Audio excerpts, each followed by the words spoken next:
A Bad Kitty Christmas by Nick Bruel. 'Twas the night before Christmas, and all through the city not a creature was stirring. Blam! Crash! Kaboom!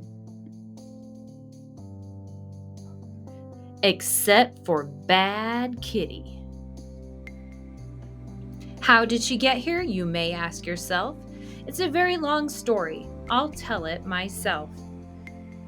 First thing this morning, I awoke to a clatter. I ran down the stairs and asked, "What's the matter?" That's when I found Kitty in the midst of her caper. She'd torn through the gifts and was covered in paper. The angel was ambushed. The books were all bumped. The cards were all crushed. The drums were all dumped. The eggnog was ended. The fruitcake was flung. The gifts were all gutted, the holly unhung. The icicles injured, the jingle bells jumped, Kris Kringle was kicked, the lights were all lumped, the manger was mauled, the nutcracker nailed, the ornaments ousted, the poinsettia paled.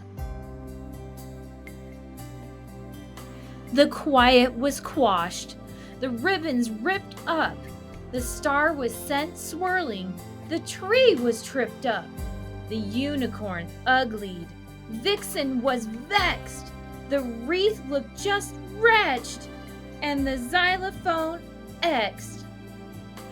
Our Yuletide looked yucky, my zeal had been zapped, when I had found Kitty in the shreds where she napped. Oh, Kitty, bad Kitty, I'm filled with distress. You've ruined our Christmas. Just look at this mess. All of these presents, these were for you. Why did you do it? And Kitty said, meow. Though there were presents and bundles and boxes galore, Kitty was angry. She wanted more. She wanted an ape and a bear and a cormorant dish, a duck and an eagle baked with a fish, a gecko, a horse, an ibis, a jackal, a kiwi and a lion and a soup with a mackerel, a narwhal, an owl, and a penguin on rye, a cutzel, a rabbit, and a seahorse in pie, a toad, an urchin, a vole, and a whale, a zurus and yak fried with zebra tail. That does it. I've had it. Just look at this place. I don't care if you're mad, Kitty, you're a disgrace. I've never known someone so selfish and greedy. 'Tis the season, you know, to give to the needy. I better start cleaning. What will you do? Do you feel like helping? And Kitty said, meow. She was still miffed when we packed up to go on an afternoon trip in the Christmas Eve snow. As we left for the city to see Uncle Murray, the window was open, and she left in a hurry. Oh, Kitty, dear Kitty, don't go, you must stay, we shouted and cried as she ran away. But still she abandoned us right there and then.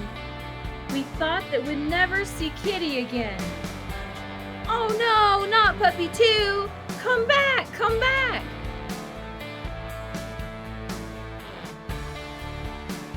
'Twas the night before Christmas, and out on the street I saw a little black cat with little wet feet.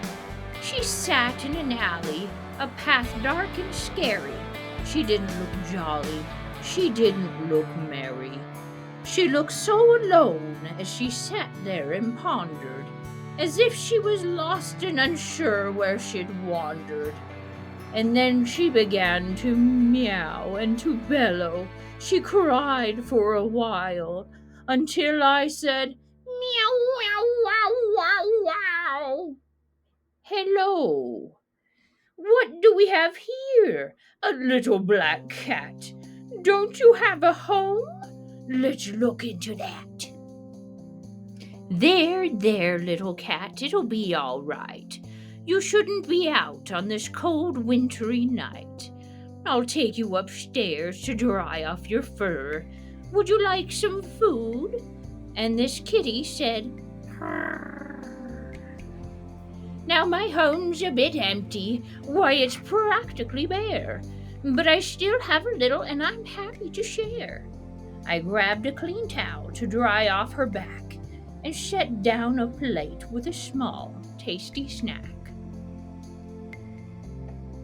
"Do you like this old tree? The one on the shelf?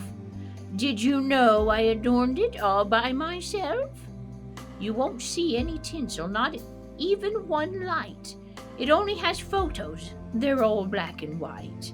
Come sit with me, cat, and let me show you all the folk in my life and the people I knew.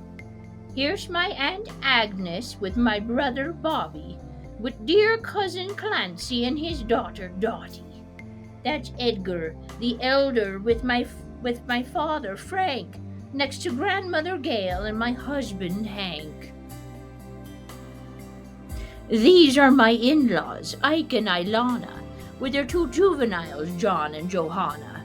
They each had a kid, Kendra and Ken, and the lineage goes on with Landra and Len. Here's my mother Marge with her lovely niece Nan, with her offspring Oscar and her partner Pam. That's Quinn and the quilt, a family heirloom. He's related to Robert, who hails from Khartoum. That's my sister Sophie and her twins Tina and Todd, with dear Uncle Upton, who had a nose that was odd. That's Vasha, my friend, or friend in Afrikaans. She's Walter's wife, and he is my son. This last one's my favorite. It's a whole silly gang at a Christmas reunion where we laughed and we sang. We met in New York near the end of December.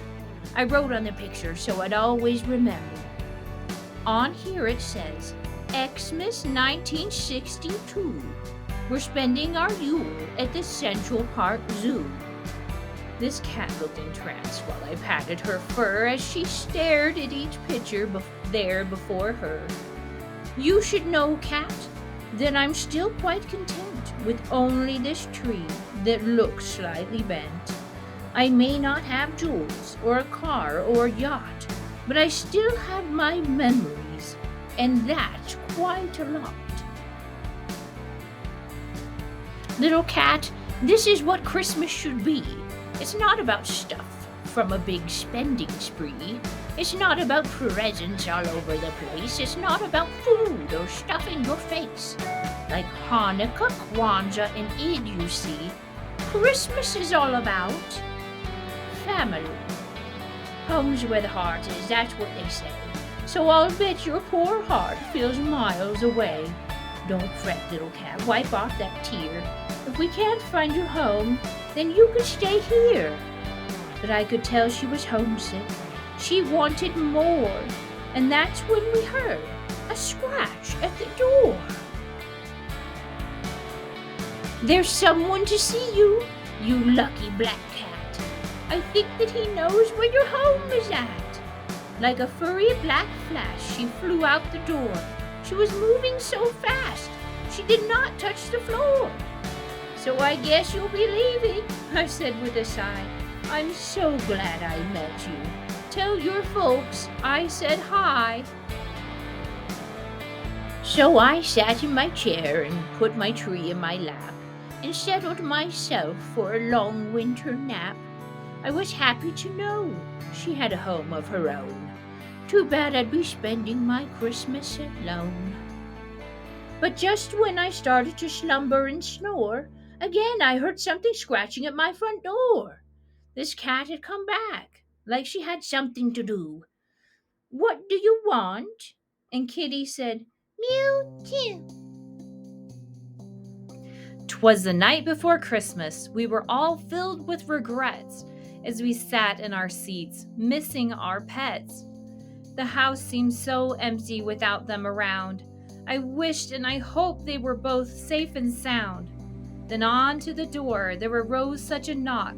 I sprang from my chair from the sudden shock. when what to my wandering eye should appear but Kitty and Puppy, and a lady most dear. They're home! They're home! Christmas is saved! Welcome home, Kitty! I hope you behave.